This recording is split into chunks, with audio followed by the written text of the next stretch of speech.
Assalamualaikum warahmatullahi wabarakatuh. Al-Fatihah. A'udzu billahi minas syaitonir rajim. Bismillahirrahmanirrahim. Alhamdulillahi rabbil alamin. Ar-Rahmanir Rahim. Maliki yaumiddin. Iyyaka na'budu wa iyyaka nasta'in. Ihdinas siratal mustaqim. Siratal ladzina an'amta 'alaihim ghairil maghdubi 'alaihim waladdallin.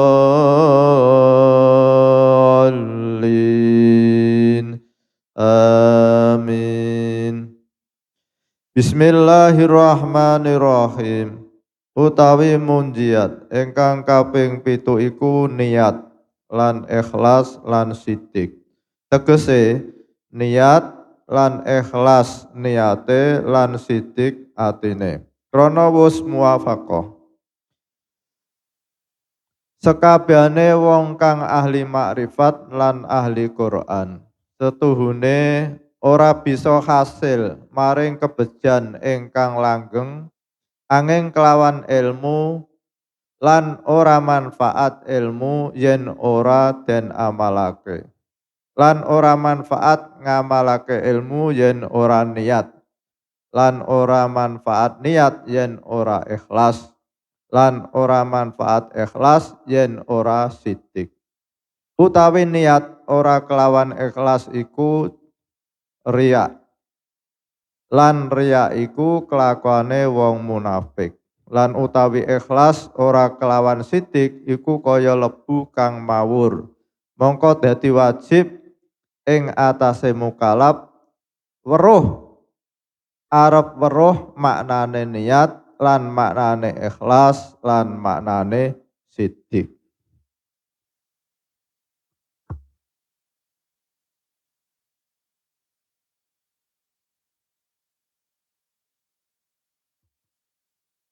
Bismillahirrahmanirrahim. Bapak Ibu jamaah salat subuh Masjid Al-Hikmah yang dimuliakan oleh Allah Subhanahu wa taala. Alhamdulillahirabbil alamin. Pagi hari ini kita tetap istiqomah mengkaji warisan leluhur kita, yaitu kitab karya Mahaguru Ulama Nusantara Simbah Kyai Haji Soleh Darat As-Samaroni. Semoga bermanfaat fid dini wad dunya wa amin. Pagi hari ini kita mengkaji kitab Munjiat halaman 126 baris yang ke-17, yaitu kita dituntun oleh Mbak Kiai agar kita itu bisa memperoleh kebahagiaan abadi, yaitu kebahagiaan yang menghadirkan rasa aman tanpa ada rasa takut kebakaran, takut banjir, takut gunung meletus dan sebagainya, dan sehat tanpa ada rasa sakit sedikit pun, dan kaya tanpa dihantui akan kemiskinan. Inilah kebahagiaan yang abadi yang merupakan harapan bagi orang yang beriman. Dan kebahagiaan ini oleh Allah disediakan bukan di dunia tapi di akhirat. Karena di dunia Allah tidak menyediakan satu kebahagiaan yang abadi. Dunia itu tempat untuk menanam, bukan tempat untuk mengambil hasil dari tanaman itu. Bapak Ibu yang saya hormati, jadi untuk bisa memperoleh kebahagiaan yang abadi oleh Mbak Kiai itu modal kita yang pertama adalah ilmu. Jadi kita harus punya ilmu untuk memperoleh kebahagiaan itu. Ilmu tentang iman, rukun iman, iman kepada Allah, iman kepada Rasul, iman kepada malaikat, itu harus kita ketahui. Lalu yang kedua, ilmu tentang rukun Islam. Membaca syahadat, menyaksikan tidak ada Tuhan selain Allah, tidak ada yang menciptakan alam ini kecuali Allah, tidak ada yang mengatur alam ini kecuali Allah, tidak ada yang mengurus alam ini kecuali Allah. Itu harus ada dalam hati kita, keyakinan kita. Jangan sampai kita lepas. Sampai-sampai ada orang yang menentang Tuhan, wah hancur. Itu syahadat. Yang kedua tentang kewajiban kita yaitu melaksanakan sholat. Lalu kewajiban lagi puasa bulan Ramadan itu harus kita ketahui. Setelah kita mempunyai ilmu, tidak cukup ilmu hanya kita ketahui, kitab kita tumpuk di almari, tidak cukup. Harus kita amalkan. Jadi setelah kita memperoleh ilmu bagaimana cara melaksanakan sholat, bagaimana cara melaksanakan wudhu, bagaimana kita berinteraksi dengan orang lain, itu semua harus kita ketahui dan kita praktekkan dalam kehidupan sehari-hari. Apakah sudah cukup dengan ilmu dan amal? Belum. Lalu yang lebih penting lagi harus ada dorongan niat. Niat yang menggerakkan beramal itu harus ada niat oleh Mbah Kiai. Apakah ilmu, amal, niat ini sudah cukup? Belum. Setelah niat harus diikuti dengan keikhlasan, benar-benar hanya mengharap ridho Allah Subhanahu wa taala. Ilmu, amal, niat, ikhlas sudah kita lakukan masih kurang. Yang terakhir harus sidik, harus benar. Benar ini antara amal lahir dengan batin itu nyambung.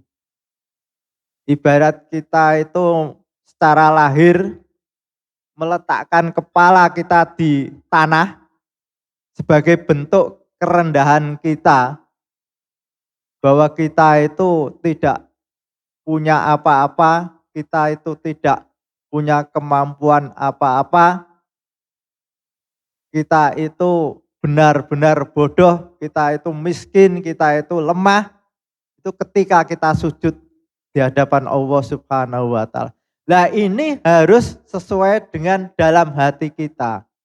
Berarti ketika kita sujud itu, kita itu tidak ada rasa kesombongan sedikit pun.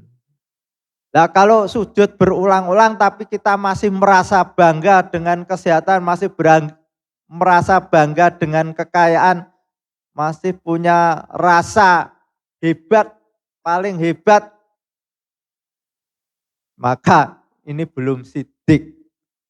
Jadi sidik itu ketika kita itu melakukan amal secara lahir, maka hati kita itu harus nyambung. Nah, ini nanti oleh Mbah Kiai kita berkewajiban untuk mengetahui niat, lalu ikhlas, lalu sidik.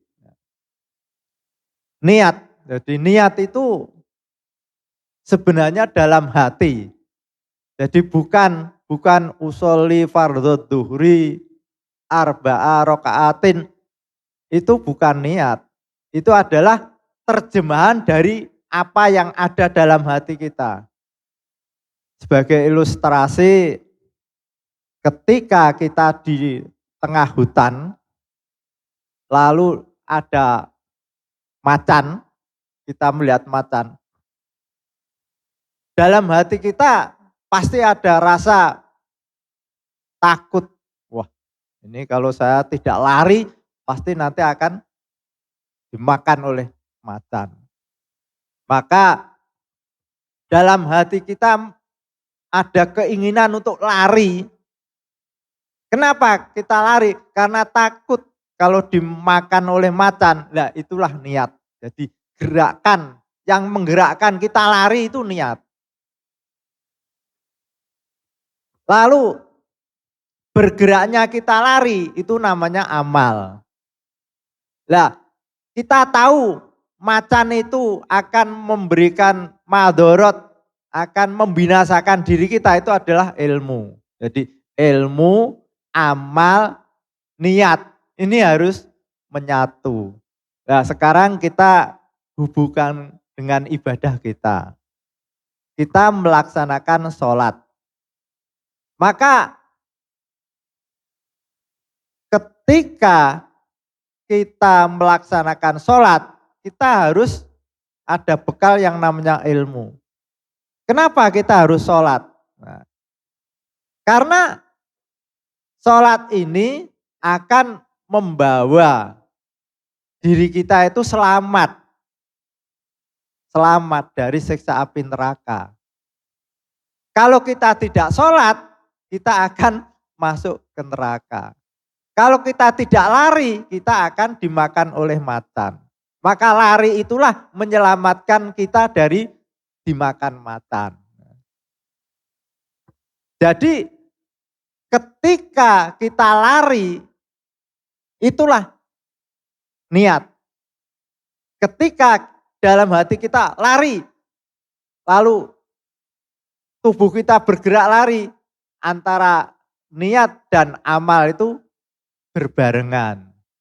Maka dalam ilmu fikih itu usholi fardhu dhuhri itu berbarengan dengan gerakan hati kita bahwa kita melaksanakan sholat itu. Nah, kenapa kok kita dituntun oleh para leluhur kita agar setiap amal ibadah itu ada ucapan usholi fardhu dhuhri atau nawaitu saumahuddin an adai fahdis sahri Ramadhani lali setahun sekali. Nah itu dalam rangka mengingatkan diri kita bahwa kita itu melaksanakan ini untuk menyelamatkan diri kita atau untuk melaksanakan perintah Allah Subhanahu wa taala agar kita selamat dari siksa api neraka dan kita akan mendapatkan kebahagiaan yaitu di surga. Ini bagi orang awam. Bagi orang awam ya Pak Jinarto ya. Kalau kita melaksanakan itu dalam hati kita ingin dapat surga dan takut neraka. Tapi untuk orang-orang kekasih Allah, wali-wali Allah itu bukan ini. Niatnya ya pokoknya ridho Allah itu. Tapi kita kan masih sulit. Kita pokoknya kepengennya besok di surga punya rumah besar, punya istri yang cantik, punya mobil yang mewah karena di dunia enggak keturutan. Enggak apa-apa, ini boleh. Jadi kita beramal, beribadah untuk memperoleh surga itu boleh. Apakah itu ikhlas? Ikhlas. Jadi orang beramal untuk memperoleh surga, takut neraka itu ikhlas. Ikhlasnya orang awam. Tapi orang-orang yang kelas tinggi, sekelas para kekasih Allah, wali-wali Allah itu bukan karena surga, bukan karena neraka. Yes, pokoknya karena saya itu hamba Allah, saya melaksanakan perintah Allah. Adapun nanti dikasih surga atau neraka itu bukan urusan saya. Tapi tetap berbaik sangka, Allah itu tidak akan menempatkan hambanya yang taat itu di neraka, itu tidak. Karena janji Allah bagi yang taat akan ditempatkan di surga dan bagi yang durhaka itu tepatnya di neraka. Sehingga sekalipun orang itu benar-benar hanya mengharap ridho Allah, tidak berpikir apakah nanti di surga atau di neraka, itu sudah otomatis. Allah sudah menjanjikan pada kita kalau kita taat pada Allah akan ditempatkan di surga. Dan apabila kita durhaka pada Allah akan ditempatkan di neraka. Tinggal pilih, kalau mau ke surga ya ada jalannya ke surga, kalau ke neraka juga ada jalannya. Dan semuanya itu ada biaya. Kalau ke masjid malah biayanya lebih sedikit daripada ke karaoke. Tapi kenapa orang kok banyak yang suka ke karaoke daripada ke masjid? Ini karena ada hawa nafsu dan ada setan. Al-Fatihah. A'udzubillahi minasyaitonirrajim. Bismillahirrahmanirrahim. Alhamdulillahirabbil alamin. Arrahmanirrahim. Maliki yaumiddin. Iyyaka na'budu wa iyyaka nasta'in. Ihdinas siratal mustaqim. Siratal ladzina an'amta 'alaihim ghairil maghdubi 'alaihim waladdallin. Amin. Bismillahirrahmanirrahim.